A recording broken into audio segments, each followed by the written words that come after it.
record. So welcome everyone to our meeting tonight. I'm going to pass over to Graham, our club president, to do the formal welcomes a second. So Graham, over to you. Yes, well, welcome Rotarians. I'm the president of Plymouth Roborough Rotary, which is, as you probably most of you know, is on the sea in Devon.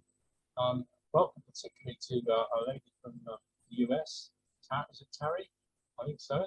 And I can't see the other ones, but I hope we enjoy the evening. Okay, thank you, Graham. So I'll do the introduction tonight. So thank you everyone for joining us tonight. As Graham said, we've got Terry from over in America. We've got Karina, used to be a member of Plymouth Rotary with myself, and there's a few other Rotarians from around the UK. So it's great to have you guys with us tonight. Hopefully we'll have a few more joining us in the next few minutes as well. But the reason we've all come together tonight is, as most of you will be aware, a few weeks ago we announced in Rotary Great Britain and Ireland of the formation of a formal partnership between ourselves and Bipolar UK, which myself, Cheryl and Carol have been working with Simon and his team for probably gone on for the best part of a year now, I think, isn't it, Simon? Mm-hmm. And we've now finally crossed the line. So we're very honoured that I think this is one of the first, if not the first, talk that Simon has given to Rotary Club since the announcement. So it's great to have you with us tonight, Simon. So the floor is yours. Thanks, Darren, and thank you so much for everything you've been doing to get this partnership going and over the line. It's really exciting to be working with Rotary. My main knowledge and contact with Rotary has been, well, in my town Hexham, where it's got a very active local Rotary, and they put the bonfire night on every year, and they pay for all of the bonfire fireworks through their donations that they collect on the night, and that it's known as one of the best kind of firework displays in the Northeast, and it's all funded through voluntary donations, and it's just been a real gift to our community. So it's a real honour to be at another Rotary at the very end of the country, opposite ends, and to be able to talk about mental health as well, which is obviously a really important topic for the country, and obviously with the NHS at the moment, it's obviously really relevant and salient, and following COVID. And really love to talk to you today about the partnership and about bipolar itself as a condition and what we could do to be able to help people live better with it. And I've got a short presentation, but really welcome questions and have a really nice discussion. I'm here for the whole hour, so I'll take whatever questions, no matter how silly they might be. Really happy to answer them, because I imagine all of you probably know someone with bipolar and have some familiarity with it, but you probably don't have the kind of in-depth knowledge of it and might just kind of want to find out some more. So no question is too silly at all. So the partnership itself, I think we announced it just in September, Darren, wasn't it? We got it all signed off. It's really been driven forward in part by Gordon McNally, who's obviously one of the former presidents of Rotary GB&I Ireland, but he's going to be the president of Rotary International next year, I think it is now. And I understand that this is an area that's of close interest to him. So he really wants for GB&I Ireland to be able to make its mark on the world, so that he can learn from it and showcase it, to be able to start to put the good learning and good practice and the achievements from what's going on in this country and be able to export it across the world. So it's a really great opportunity, the partnership, for us to work together and to be able to inspire the world. And it's really good. We've got some colleagues, some Rotarians over from America as well. I think it's one of the most amazing things about Rotary is that it's got that global reach. And this is the team. This was at the NEC, so some of you might have been to that event. There was a big volunteer forum, so we were there with our stall, so you might have said hi to the team. So what is bipolar? Well, bipolar is a severe lifelong mental health condition, so it's characterized by highs and lows. You might know it as being known as manic depression. That was what it was called for a long period. If you know people with bipolar, they might have been diagnosed quite a few years ago, they probably say that they've got manic depression. If you end up saying to someone with bipolar that they've got manic depression, they're not going to be particularly offended by it. It's just an old-fashioned term. They stopped using it because it was used within the medical profession. People with bipolar were described as maniacs, which obviously has quite a lot of negative connotations, quite a stigma attached to it. But as a term, manic depression, it kind of describes the symptoms quite well as well. the thing about the moods, we all experience different moods of highs and lows, but with bipolar, it's just much more pronounced. So the highs can lead to what we call psychosis, hypomania, and what we call psychosis and hallucinations. And the lows can result in deep recurring suicidal thoughts, like really deep, dark depressions. This is a really good way of understanding bipolar. So this is a mood scale that we use, and we're going to be getting this out to all the local Rotaries as well. It's on our website, and hopefully as part of the partnership, it's a great opportunity for you to be able to engage with your communities and have a conversation about mood. We don't expect you to be experts in bipolar, but it's a really great way of striking up conversations with people, because everyone will know someone with bipolar or certainly be experiencing the symptoms. So the mood scale kind of tracks people's moods from 0 to 10. Most of us living without bipolar will always be within this middle phase here, this 4 to a 6, which is a balanced mood, or euphemic, which is the technical medical term for it. But if you're thinking about your worst ever day you've ever had, perhaps someone's kind of taken you're from Devon and someone's put the jam on first rather than the cream, that probably you'd only have a 4 there. And your best ever day where Darren's properly nailed it and actually finally gone and done it with the jam first and the cream, it'd probably be a 6. That would be the kind of the high that you would have. So there's our experience, if you haven't got bipolar, is within that narrow range. And actually most people with bipolar do live within that balanced mood state at any one time. But it shows the kind of real extremes that people can experience. It's going all the way up to a 10, is said there, of hallucinations, and all the way down to a 0 for depression, suicidal thoughts. When you get to the real extremes, and these are the ones that you're probably most familiar with when you've seen representations of bipolar on TV, like Homeland and so forth. You really need to, that's where emergency care comes in and crisis support. So people really need to be in hospital. So when people are getting up to, it's usually when they're getting up to a 9 and a 10, the psychosis, hallucinations, is where people will end up being sectioned and taken to hospital. So about half the people with bipolar have been sectioned at any one time. Have been sectioned at some point in their life, which is a huge number.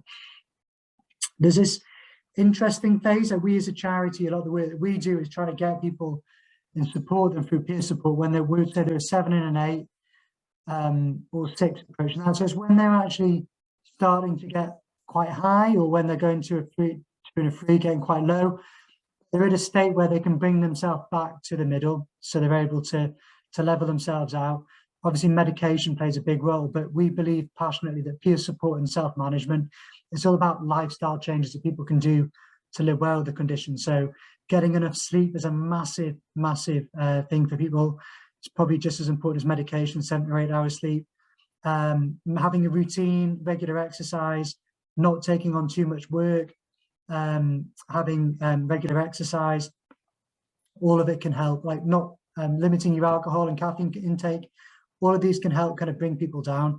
But the changes that people have to make can be really quite difficult and quite restrictive. It's a bit like if someone's got an addiction, it makes it much easier, a bit like with Alcoholics Anonymous, when people are trying to kick the booze. Being able to do it with other people is so important, because if you're having to basically tell your mates you're going to have to go to bed at 10 o'clock each night and you can't stay to the pub until 12, it's easier if you're able to make those changes when you've got people around you who are making those changes at the same time. This phase here, hypomania, is really interesting because people are really productive. So it's very seductive, because people, they'll maybe sleep a little bit less, but they've got a lot more energy. They're very focused, and they can achieve a lot, be very productive. So you will find people with bipolar can be really high achievers. So I think his name is Paul Abbott, the guy who wrote State of Play and Shameless. He's got bipolar, and he wrote these 2 kind of award-winning documentaries in the space of 6 months, and the award-winning comedies, and then did nothing for 2 years because he basically wore himself out. So it's very difficult for people to catch at that phase, but you can get lots of people with bipolar who are high achievers. So the big risk of bipolar is suicides. So increase the risk of bipolar is increase the risk by 20 times. And that's concentrated with people when they're in those low mood stages. So if you can if you can help people and empower them to live well with their bipolar, so they're not what we call having depressive or manic episodes, not relapsing, the risk of suicide is dramatically reduced. So it's not inevitable. People who die by suicide who've got bipolar, all of those lives can be saved. And that's what we're really passionate about as a charity, is to be able to do that. So given the number of people with bipolar in the UK, we'd probably estimate that one person with bipolar will take their own life each day. It's about 1 in 10 suicides, 1 in 20 officially, but it's probably in practice about 1 in 10, because hard people with bipolar don't have a diagnosis. So every day someone with bipolar has taken their own life, and that's something that we can work together to stop and to end. We know that like bipolar, people have heard of it, but it doesn't get the national profile that other conditions does. So we wanted to change that. It's a massive condition. There's over 1 million people living with bipolar in the UK. On top of that, there's about another 5 million people who are significantly impacted through friends and families and colleagues. So it really is a kind of hidden condition that's causing huge suffering across the country. You probably will know people in your life who are living with bipolar. You might be yourself. Only unfortunately half the people with bipolar actually have a diagnosis. So there's so many people out there that haven't got it. And I think there's a big part of the work that we can do is about raising awareness of the symptoms. We can't diagnose people. We wouldn't expect yourselves to diagnose people. That's what clinicians do.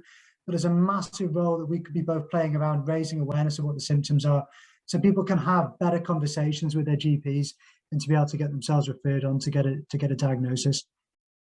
Some of the symptoms that people have had with it, it's really difficult for people to hold down jobs and to be productive. Some people do. There's a big cohort of people with bipolar living really well with the condition, doing amazing things. Some of them do really technical jobs. Some of them do really like more routine jobs. Some do manual jobs, some do academic jobs, really across the board. But there is a really big cohort of people that really struggle. We found that about 50% of people with bipolar actually lost their jobs or ended their studies because of the condition. We found out that also there's a high number of actually attempted suicide, about 40%. And also there's a big economic burden, because when people become manic, not only are they earning less money, but they're also getting themselves into lots of debt as well, because impulsive spending is one of the key side effects of that, one of the key symptoms. And it's a double tragedy when people don't even know they've got bipolar, because they indulge in, well, indulge is the wrong word, they end up doing really reckless, dangerous things and really destructive things for themselves and their families, and they don't even know they've got the condition, and they blame themselves and they carry that shame with them. It takes 9.5 years to get a diagnosis, which is absolutely horrendous. That's a really horrendous number. Imagine if it took 9.5 years to diagnose cancer or diabetes, schizophrenia, which is the other severe mental illness. They diagnose within 2 weeks of a first episode.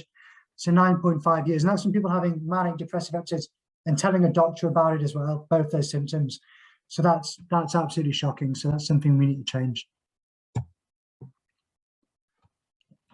So our mission, and which hopefully it's our joint mission now, because we're in a partnership, is to empower everyone with bipolar to live well and fulfill their potential. That's a really important thing. It's not just about the bipolar, it's about people with bipolar's potential and what they can give to society. Bipolar costs the UK economy about £20 billion a year in terms of healthcare costs and lots of productivity. So if we get this right, it would have a massive impact on the economy as well, like in terms of productivity, and be able to help people who are needing care to be able to give care and to support them.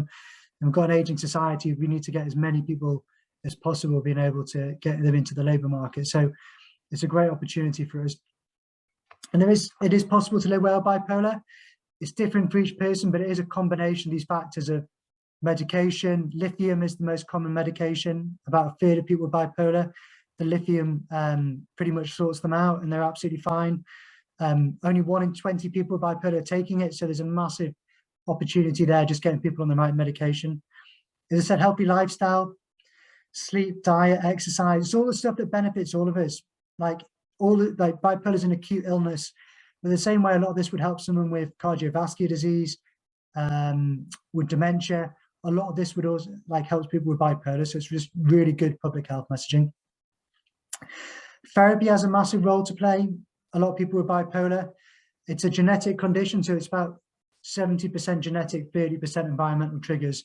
But that 30%, a lot of the original triggers for someone's bipolar will be some form of trauma in their life. So it might be they've experienced their childhood trauma, like they might have experienced abuse, but it could be a bereavement. It could be all manner of things that cause trauma.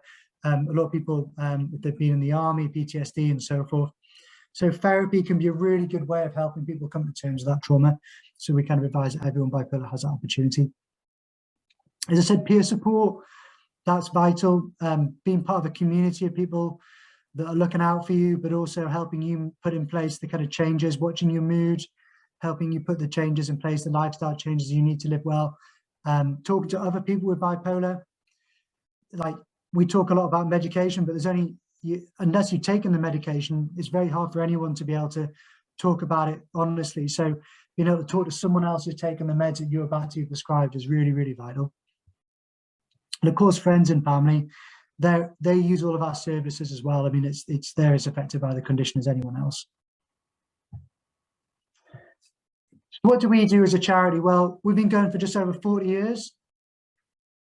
And peer support has been what our bread and butter is. So similar to yourselves with Rotary, it's a network of voluntary individuals going out there, coming together. Like, for yourselves, it's to do good in your community.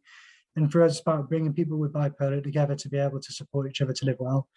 They're facilitated by people with lived experience who we support them, they're all volunteers. We've got about 60 groups at the moment. And as part of our partnership, we want to increase that by 20% over the next year. But eventually we want to get up to 400. That's our ambition, to get up a peer support group in every single community or at least local authority in the country, so that everyone with bipolar is only within a 30, 45-minute drive or journey of a support group, so they can attend every month if they want to. We've also got national peer support groups like yourselves. We've started doing a lot more stuff online. So we've got national groups, so wherever you are in the country, if you want to go to one of our groups, they're available online. And then we've got a massive e-community as well. It's one of the biggest mental health e-communities in the country. Maybe the world, I don't know. There might be some bigger ones out there, but we've yet to find them. But it's got about 11,000 active users. And we've probably got about 1,000 people using it every month. And anytime that you want to, you log on.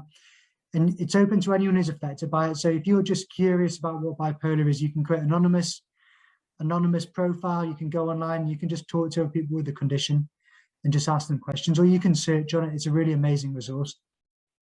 So that's moderated, so it's a safe space. Obviously got our website that's used by 300,000 people every year. Want to get it should be at least 1 million. I mean, there's 1 million people with bipolar in the UK. We'd love it if every single one of them knew about it and they could log in and just check on our website once a year. But we've also got a growing international audience. So we get about 20% of people use our website from overseas, particularly in America. A lot of people shop around for mental health advice on the internet. So a lot of people from the States and from Canada, New Zealand and Australia in particular. But also from India. We've got people from India, Germany, all across the world to use the website. Got a free mood tracker app. This was developed by someone with lived experience. You can download it yourself if you're so inspired, if you've got a smartphone. It's just the Bipolar UK mood tracker. And it's a way for people to track their sleep, their medication, just put down like a bit of reflective practice about what their moods have been, how they've been feeling, what's been happening. We're putting in new functionality which allow it to synchronize with people's Fitbits. So it's a great opportunity for people to be able to have a personalized self-management. We've got a free conference every year. So we've got a free annual virtual conference on World Bipolar Day. And Darren, we might do some joint stuff together on that, mightn't we? Should be exciting. Think about 2,500 people dial in, so it's can get quite busy. So in your local area, and like, see, we'd love to be able to, this is the start of a conversation, isn't it, Darren? But we'd love to work with you down in the southwest to be able to get a group in each community. So we have already got a presence down there. We've got a group. There was a very active group in Plymouth, which is about to reopen.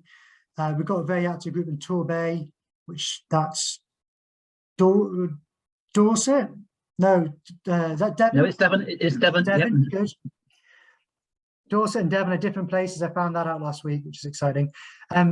Exeter, which is an online group. Again, that was a very active group. Then Bristol, and then we've got the Penzance group as well. So there's a lot that are kind of what you call oven ready. That's a slightly tarnished term now, isn't it? But it's we've got an active groups down there. We want to open up more as well.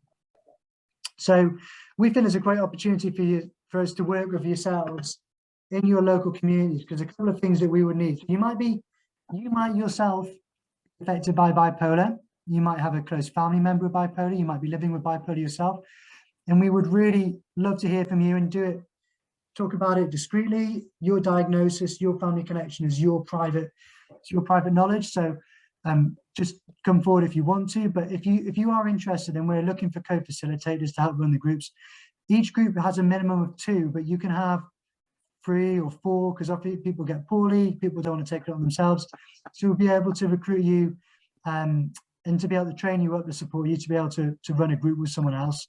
And that's a great way to be able to feel, even if you're living well with your bipolar, or one of the members of your Rotary are, it's a really good way to kind of to give back as well. You don't have to be, you might have been stable for 30 or 40 years. That's a really great thing to do. Also, to help support a group. So if you're not living with bipolar, or you're not affected by it, if you're a close family member, we're looking for administrators. So this is a new position that we've done, like volunteer administrators. And this is to help take on the administration of the local group. So it's about setting up, making sure the venues are fine, setting up the Zoom calls, looking at email communications, emailing the members to come along to them. You don't need any previous experience of bipolar, though. Kind of an empathy and understanding is really kind of greatly received. We've got an e-learning package, so if you wanted to get the kind of basics, then we will be able to send that out to you. And it's that, again, that's all totally free. What we really need is people who are embedded in their local community. So we're finding now, because of COVID, a lot of people we're recruiting co-facilitators, but people are still reluctant to go out to groups. So groups that we know people in the local community are really keen to come along. They just don't know they're up and running, and the main way we've been promoting is through our website and through social media. So what we want to be able to do is to be able to go around all of the local GP surgeries, go around all the local like community notice boards, food banks, around the supermarkets, just putting up posters to be able to advertise in the group itself, so people can then come along to it. So if you are kind of well connected in your community, then would really love to hear from you in that respect as well. So what can you do? So we've got our dedicated Rotary page. So we've got a sub-site. It's up and running, so that's where we're keeping track of the partnership. You can got some tailored resources for yourselves. We've got a little pack saying how your club could get involved. We've got a campaign, Could It Be Bipolar? This has opened up the conversation about bipolar itself, and it might be something that you might want to share with your members. Again, we're just starting the conversation. So if it's the first time you've ever mentioned bipolar in your meeting, then that's totally fine. In fact, that would probably be the best possible thing, because so many people have heard of it, but they don't quite know what it is. So it's a way of getting people's understanding of the symptoms out there. Got our e-learning course, so that's going to be going out to all of you. You might have received an email on that as well. Do it. It only takes a couple of, it's about 10-15 minutes. Obviously the volunteer positions, fundraising. Rotary's renowned for its fundraising. We would love to be able to recruit a peer support officer that could be dedicated to the Southwest, which will be living in the area, working remotely, but then able to go around all the groups in person. It'd be amazing to be able to help fundraise for a post, to be able to do that. Also be able to help with us on World Bipolar Day, to get the word out there on the 30th of March. I know Rotary did some amazing work around the Ukraine and the appeal that was done. I think it was earlier this year, wasn't it? And we would love to be able to work with you to do something similar around bipolar and World Bipolar Day, to be able to get out there in the community to raise profile about the condition. And also, we're going to be recruiting some cluster champions as well. So depending on what your position is within Rotary, if you're if you operate at cluster level, Darren, am I using the right terminology there? Yeah, that's fine. Cool. If you would like the champion, sorry, it's my Geordie coming out there. If you like the champion bipolar and the partnership and our community then at a cluster level, then we'd really love to hear from you, and we can work with you much more closely. That's it. We've got our Christmas appeal as well. So finally, you might not be aware, but you know the song Lonely at Christmas. Who's heard of the song Lonely at Christmas? You're lonely at Christmas. Da, da, da, da, da. Anyone heard of it? We're all on mute, I'm afraid. We're all on mute, but Yes, But, yes, anyway, very familiar with Not it. that version. not my version of it. Well, the gentleman who wrote it is a guy called Nicky Chin, and he's got bipolar. So he wrote it about his bipolar as well. It was about him going to boarding school and how he was missing his parents, and his experience of boarding school is what triggered his bipolar. And so Universal Music have given us permission to be able to be able to play it 1 minute, just 1 minute, but still I think minute's enough. Minute's probably too much of me singing it. So we'll be doing a Christmas appeal on that. So if you're looking to would like to align your Christmas appeals with that, then we'd love to hear from you as well. That's it, Darren. great stuff. Thank you ever so much for that, Simon. If we take the screen sharing off a second, and we'll there we go. I know there's going to be loads of questions. I saw a question actually pop up just a second ago, but before I go on to the questions, a couple of things I just want to pick up on. The peer support groups, just to let everyone else know, I know you're aware of it, Simon, but a few of those of us from Rotary who've been working with Bipolar UK over the last few months to try and get things up and running, we've already been working in the London area to support the support groups there. And I know that the Torbay area was one area particularly we were looking to sort of concentrate on next. But as someone mentioned, there's groups in Plymouth, Exeter, then in Penzance as well, which are all in our district here. So maybe we can look to support them. And the other thing that I just want to pick up on is really the aims of what Simon and his team are trying to achieve here with the support and trying to break down the stigma towards bipolar and mental health. It really aligns with what we've been trying to do ourselves with the things like the Don't Bottle Up campaign, which is trying to break that stigma of mental health issues. So I'm going to open up the floor for questions. And there's been one which came through on the chat, which came from Corinne. And she's asked Simon, are you going to promote this through the Hub of Hope? Yes. So we have promoted stuff on Hub of Hope previously, and they've changed their partnership model a little bit, so they might not be there. So they changed the way they operated during COVID, but we're looking to restart that. So I need to check to see where we are, but certainly they're a really good platform, and we would want to in the longer term to be able to put all of our groups on there as well. It's kind of a big job because they've got to be all kept up to date, and we've got to do that. So we wanted to make sure our website was all up to date as well, because it's been very fluid over the last couple of years with groups being put on ice, then reopened and so forth. So, but if you have got contacts there, we'd love to be able to work with them as well. So well, Simon, you might be grateful I've come on the call then, because I should probably put my hands up here and say I probably had a bit more knowledge about bipolar than maybe some people, because I'm a mental health first aid England instructor. brilliant. But I'm not just a mental health first, I'm also an associate instructor for them. There's only about 80 of them. So I do know people like Sarah McIntosh and Simon Blake personally. Simon Blake's the chief exec, and I know that they're always doing stuff. Might be a really good time to, Simon will always have contact, because MHFA England relaunched their course at the end of last month. So it's a very different format to the one that you'll have sat, Darren. And as part of that now, they've got the MHFA app, which is a whole different toolkit, and it kind of marries in and teams up with the Hub of Hope app, so that the two things become very linked.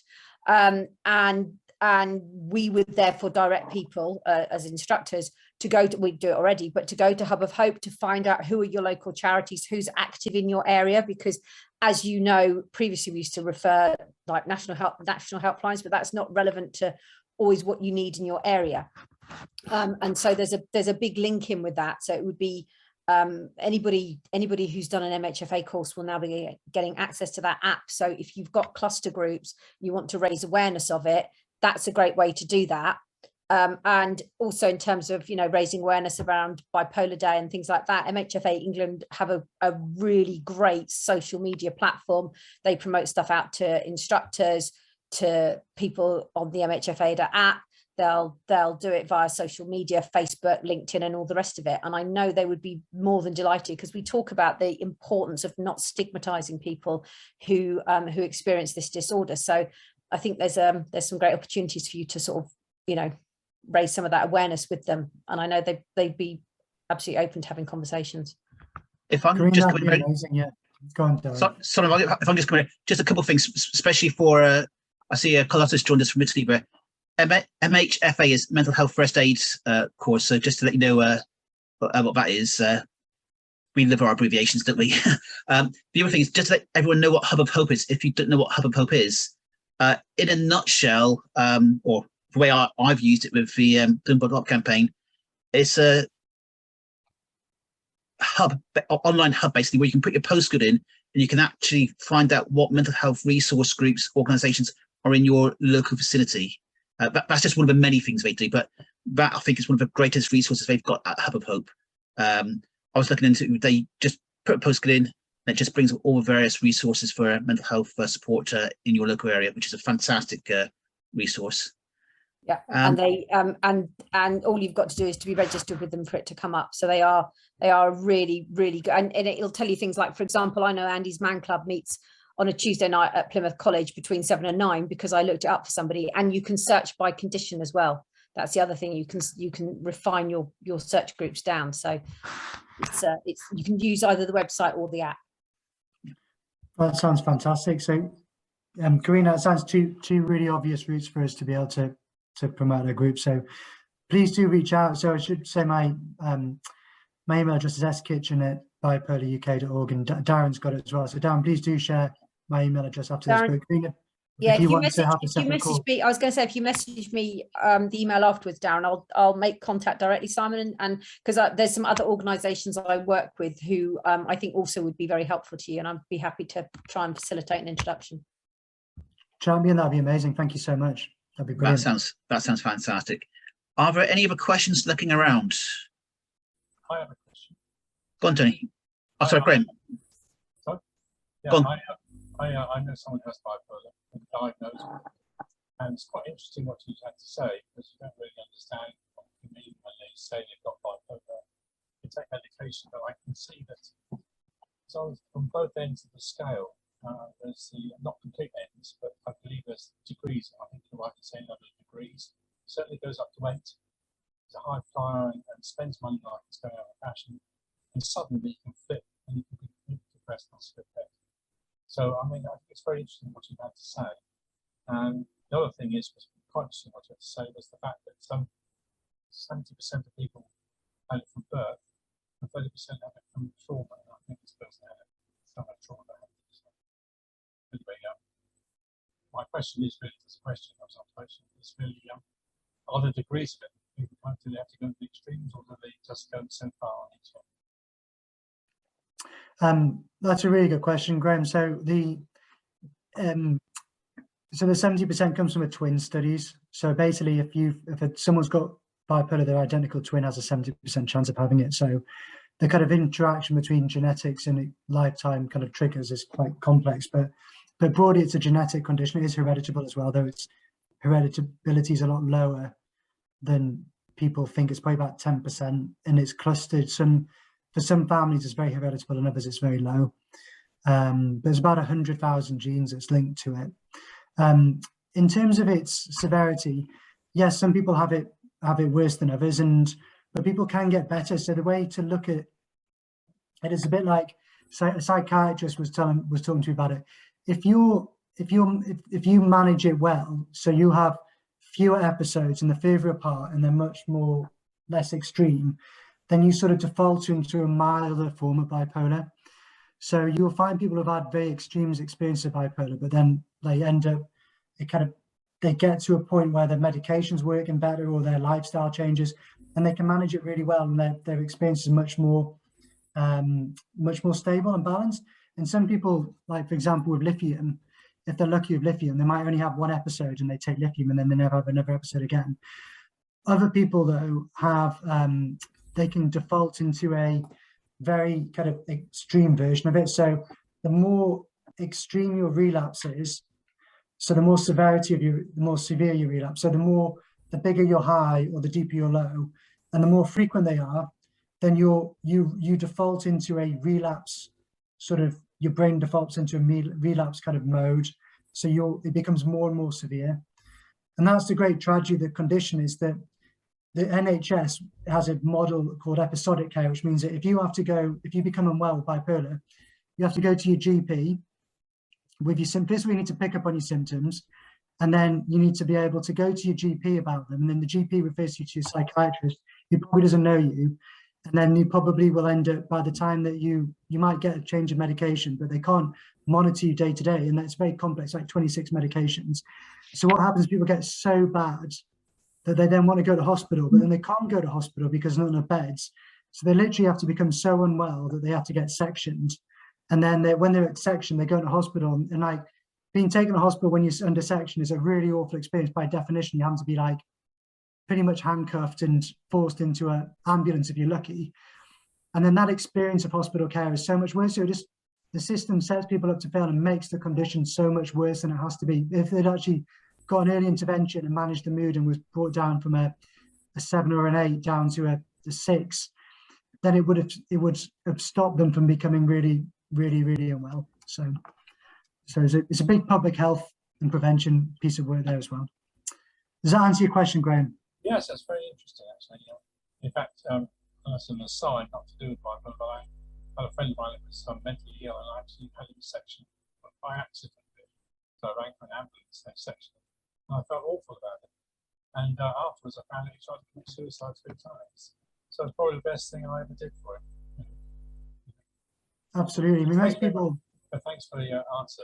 That's really interesting. Most people don't. It's one of the tragedies. Like we did a big survey on hospital care. Most people described really awful experiences in there. Their legal rights weren't respected. A lot of people experienced abuse in hospital. It was pretty much 50-50 whether it was a place of healing or hurt.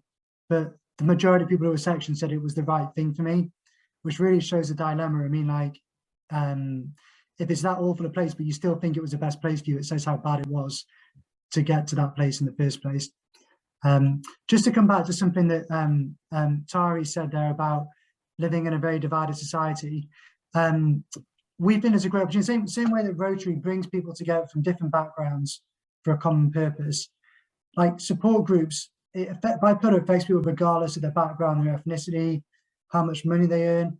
And it's just a really good way to bring people together and build that bonding capital, because the experience of living with bipolar, either yourself or having a close friend of it, is so profound that it really does build communities of people. So it's a great way that we can help kind of re-stitch society together again as well.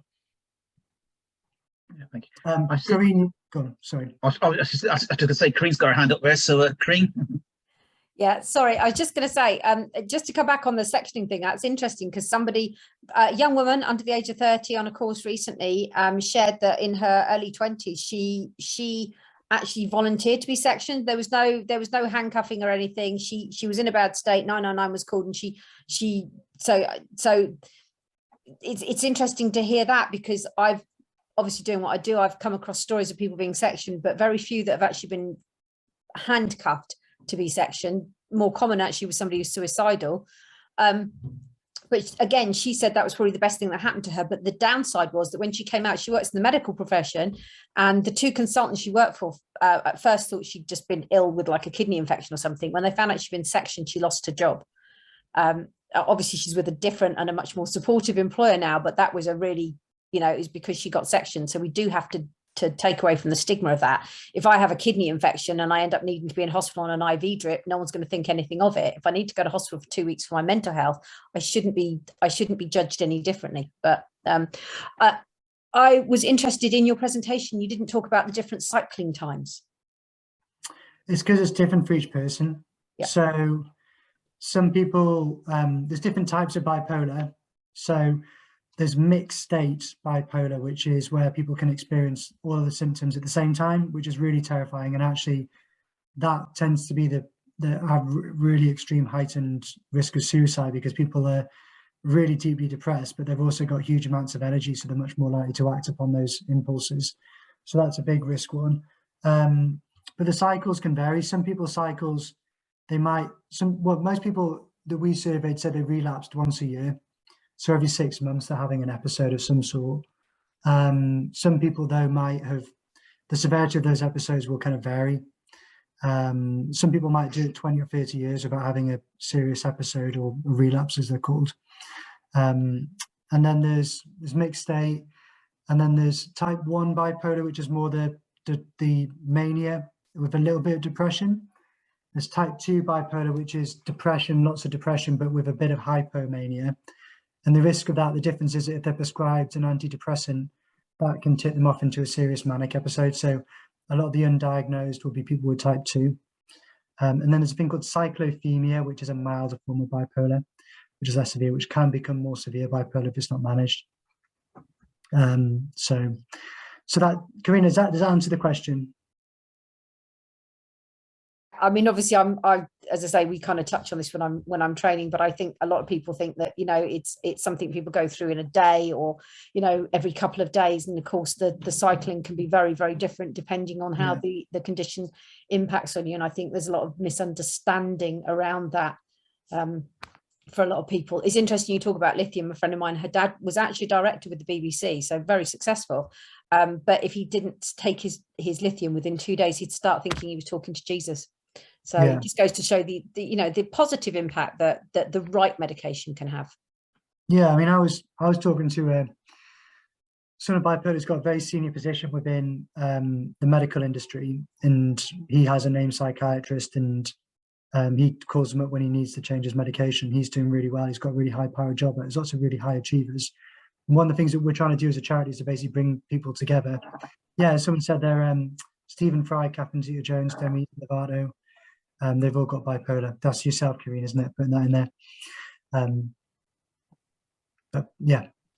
Oh, by the way, people can't use that. Your person you worked with, you can't sack someone for having bipolar because it's a protected characteristic under the Equalities Act. So they could be due for a big tribunal claim if they were taken to court on it. She, I think at the time her health was so fragile she couldn't face it, and that's the other thing. You know, that's where you might need to support somebody.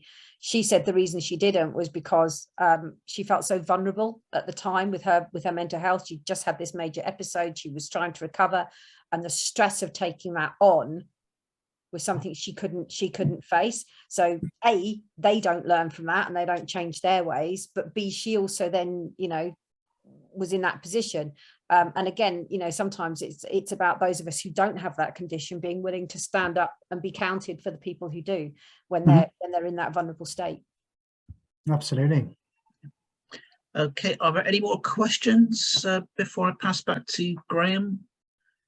Just looking around, seeing none. Okay, Graham, could I ask you to please give the vote of thanks? Yes, well, Simon, thank you very much indeed for your talk. I found it most interesting because I'm slightly interested, more just interested in it, particularly some of the things you said about the support groups and this sort of thing, and the degrees of it, and things I didn't really know, actually. It helps you understand if you know somebody who's got the infection. So also like to thank all the local Rotarians for coming along, and also the two from overseas, which are from America and Italy. And it just goes to show that we are Rotary International. It's a great thing that Zoom is, that we can do all this without having to move out of our houses. So once again, thank you, Simon, and everybody else. And I'll hand you back to Dan. What's up? Okay. Go on, Simon. I think you were going to say something. I'd say thank you so much for inviting me. It's a real honour to be here, and everyone for dialing in, and Graham and yourself, Darren, for inviting me. It's a real honour. I'd love to meet you all in person as well at some point and come down to the southwest. It's one of my favourite parts of the country. So, and Gordon McAnally was hoping to have joined us this evening, but unfortunately he's in Pakistan preparing for his year next year as Rotary International President. So, but he did wish us well this evening. And I know personally, Simon, we've been working together on his partnership for a while, and I know we're going to be making some big strides. So coming few years. So it's great to have you with us, and I think this partnership is going to be making a massive great difference to people in our community. So thank you again for your time, and I'm sure I'll see you in one of our meetings very soon. And thank you everyone else for coming this evening, and see you all soon. Keep safe. Thank you.